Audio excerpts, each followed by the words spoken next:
C'est le MiG-25.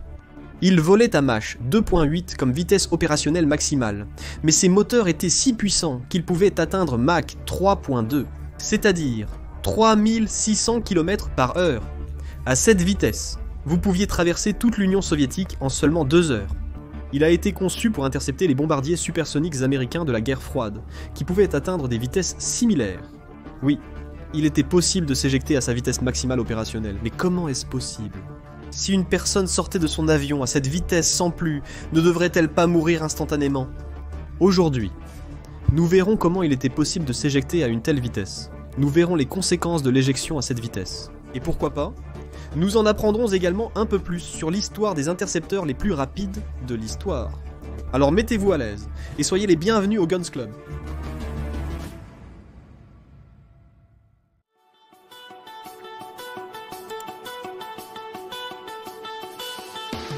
Pendant la guerre froide, l'Union soviétique et les États-Unis étaient en guerre constante d'ingénierie, pour toujours être à la pointe de la technologie par rapport à l'autre.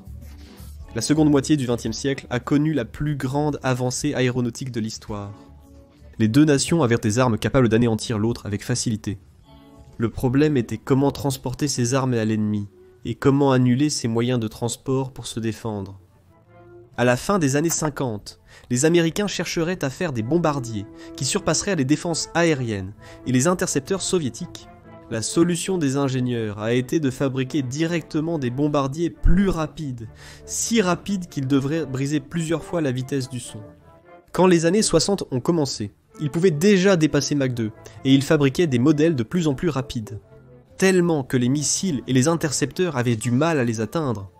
De même, le gouvernement soviétique a présenté une demande formelle à Mikoyan Gurevitch pour la conception d'un intercepteur capable d'atteindre Mach 2.8, qui avait un plafond de vol de 2500 mètres. Et il devait également disposer de la technologie de pointe, radar, ordinateur de vol et missiles du moment. Et surtout, il devait pouvoir être produit en masse, donc être très économique à fabriquer et à réparer. Le principal obstacle était le manque de moteurs fiables en Union soviétique capables de voler à une telle vitesse. Démarrer un moteur comme celui-ci à partir de zéro prendrait des années, donc les ingénieurs se concentreraient sur le Tucson 21, un missile de croisière intercontinental expérimental qui avait ce qu'ils cherchaient. Un moteur qui dépassait Mach 3. Il utilisait le moteur KR-15 qui pouvait facilement dépasser Mach 3, mais avait une durée de vie de seulement 15 heures. C'était adapté pour un missile de croisière, mais pas pour un avion. Ils ont dû passer une année entière à modifier le moteur pour prolonger sa durée de vie à 500 heures de vol, en réduisant seulement un peu la poussée. Ainsi est né le R-15B300.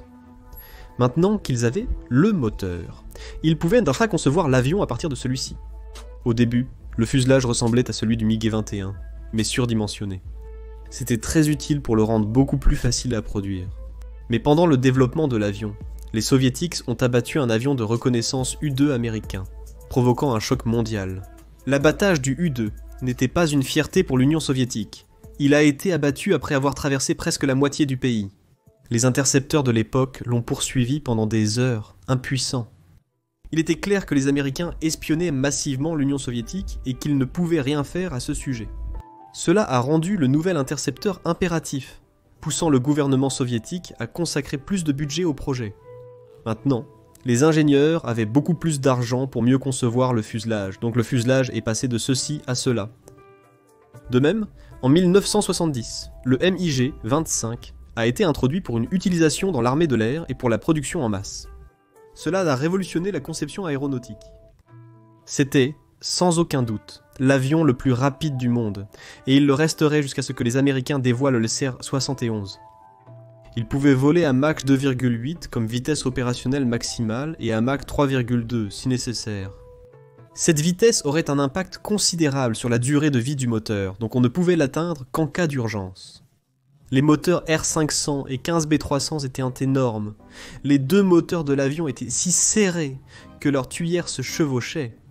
Mais grâce à ces deux-là, l'avion était si rapide que si le vent frappait directement les pales des turbines, elles exploseraient tout simplement.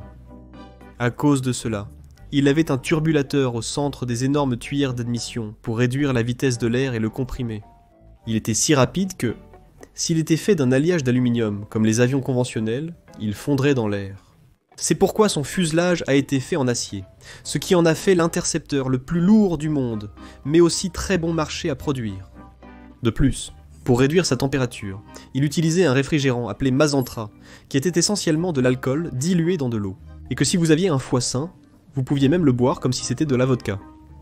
Si vous traduisiez.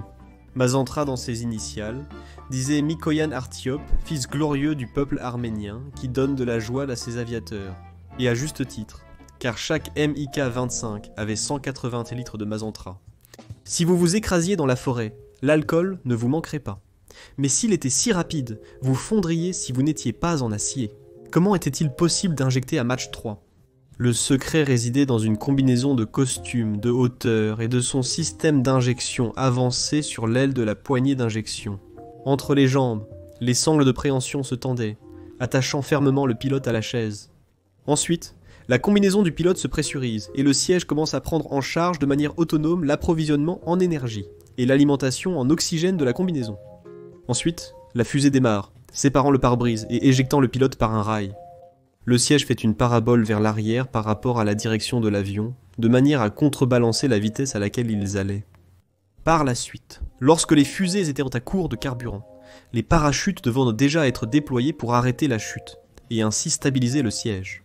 La clé de la survie du pilote résidait dans son costume BKK, et aussi dans l'altitude à laquelle il s'éjectait.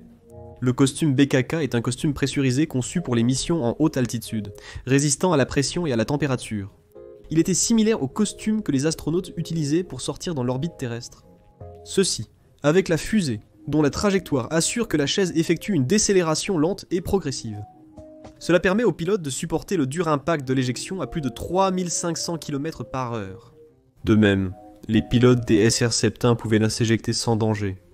Leur combinaison leur permettait de supporter une vitesse de Mach 3, 0.2 et même Mach 3, 0.5 et en 50 secondes, être en descente à vitesse 0 vers le sol.